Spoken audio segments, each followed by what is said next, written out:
നമസ്കാരം മക്കളെ, നമുക്ക് പഠിക്കാം. ഇന്ന് നമ്മൾ കഴിഞ്ഞ ക്ലാസ്സിൽ നമ്മൾ പഠിച്ച ടായുടെ കൂട്ടക്ഷരം വരുന്ന ധാരാളം വാക്കുകളാണ് പറയാനും എഴുതാനും പഠിക്കുന്നത്. ആദ്യത്തെ വാക്ക് അട്ട, അട്ട. അടുത്തത് ആട്ടി.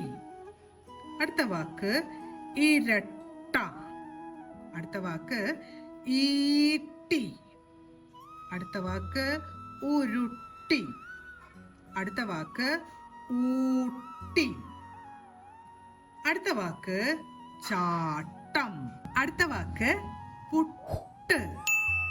അടുത്ത വാക്ക് കുട്ട. അടുത്ത വാക്ക് തട്ടി. അടുത്ത വാക്ക് കട്ടു. അടുത്ത വാക്ക് പഠനം, പഠനം. അടുത്തത് ചിരട്ട, ചിരട്ട. അടുത്തത് ചവിട്ടി, ചവിട്ടി. അടുത്തത് വിരട്ടി, വിരട്ടി.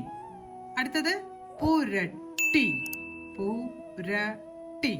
അവസാനത്തെ വാക്ക് നാട്ടിലാണ്, നാട്ടിലാണ്. അടുത്ത ക്ലാസ്സിൽ കാണാം. നമസ്കാരം.